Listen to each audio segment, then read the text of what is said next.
Hi guys, welcome to my latest video. Today's review is going to be on Borat subsequent movie film, or easier to say, Borat 2. Borat subsequent movie film is obviously a follow-up to Borat from 2006. Follows Borat being released from prison for bringing shame to his country, so he risks his life and limb when he returns to America with his 15-year-old daughter. So I'm just going to give you what I thought was good about this, what I thought was bad of it, and then overall what I thought and if it was better than the first one. So without further ado, let's dive into it. Just to start us off, this was a movie which was made in complete secret. Nobody knew it was coming until about a month ago. For this day and age, it's quite impressive to make a movie in secret with everything with social media and all these leaks. And for how this year is going with all the movie delays, all the bad stuff from the virus, a movie like this was kind of what everyone needed. Difference from the original Borat is they brought along Borat's 15-year-old daughter called Tutar, who's played by Maria Bakalova.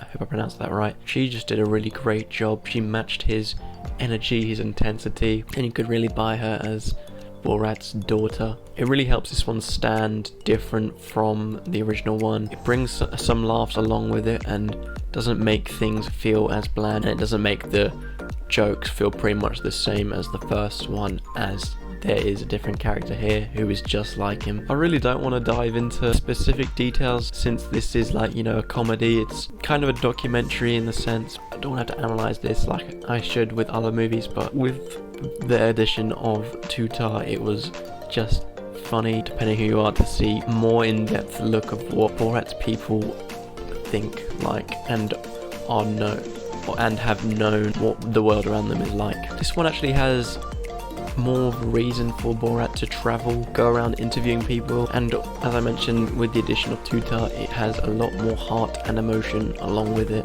It's a different type of movie, but it still contains a lot of funny moments just like it had in the original. And I don't know what type of person you are, whether you love the first one or you're very against it. I decided to check this one out anyway, but this one has a lot more controversial moments in it. The original is all tied into racism, homophobia, all that kind of stuff, whereas nowadays we've seen a lot of that on social media, so the more controversial moments are literally up front involved with the American politics and with the coronavirus which is currently happening.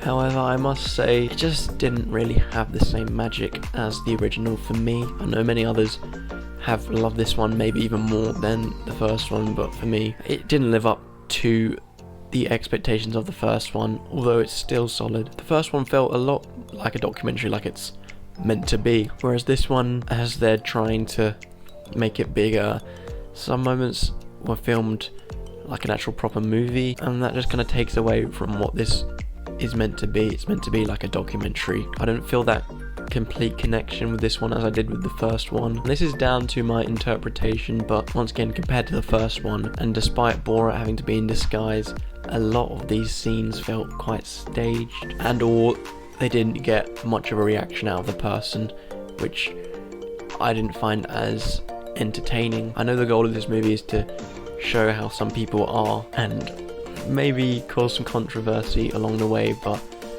I didn't have as much as a good time with this one as I did with the first. And I slightly mentioned this earlier, but since 2006, when this first one was released, social media has emerged, and depending where you are, unless you've avoided that kind of things, we come across a lot of homophobia and racism on that platform. So comparing the first one with this one, when we have seen those moments, they don't feel as shocking as they did first time around, as you see it a lot on social media, which wasn't really around too much in 2006. I'm not saying that it's natural, that it's a normal thing, by no means, no it's not, but we are much used to seeing homophobia and racism online, so it's kind of, I wouldn't say become normal, but it's just something that everyone has somewhat adapted to, even though many people, as am I, am against it. Unfortunately, it is quite around a lot and it is being displayed a lot through social media.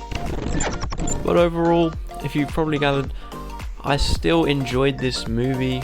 It was great to see Borat back again. It was great to see Sacha Baron Cohen dress up as Borat once again and play his part. At the end of the day, he has no intentions of spreading this much negativity with racism or homophobia or against Jewish people, as he's Jewish himself. He's just trying to expose a lot of people he did, and you'll see quite a lot of that in the final half an hour. Also, forgot to mention, there is a very nice cameo there. If you get it, might be controversial, but since that person is involved with it, it must be fine with it. But yeah, for Borat's subsequent movie film, I am going to give it a 67%, just a bit under the rating of what I have for Borat, the original one. Still a very watchable and entertaining movie. I really hope you enjoyed this video. Please let me know in the comments what you thought of Borat 2, and if you found it better than the first one, or if you're completely against those movies. Let me know, because I'd like to hear. Thank you for watching. Please like and subscribe, and hopefully I'll see you in my next video.